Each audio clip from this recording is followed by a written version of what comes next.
و اما در مورد مطلبی که میخوام براتون بگم، مطلبی خورده به سلامتی، خورده که نه خیلی به سلامتی مربوطه، و اون این هستش که رسما در سایت ایران پرس نیوز خوندم که وقتی بیمار هستید به هیچ عنوان گریپ فروت نخورید.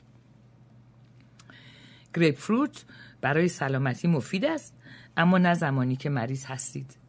در واقع مصرف این میوه در زمانی که تحت درمان هستید میتواند در روند درمانتان تداخل منفی ایجاد کرده و به این ترتیب به سلامتیتان آسیب برساند. محققان فرانسوی بر این عقیده‌اند که مصرف گریپ فروت همزمان با درمان دارویی به نفع سلامت بدن نیست. نتایج پژوهش این محققان که در مجله پزشکی فرانسوی پرونیر به چاپ رسید نشون میده که گریپ فروت با داروهای مختلف تداخل پیدا میکنه و مشکل ساز میشه.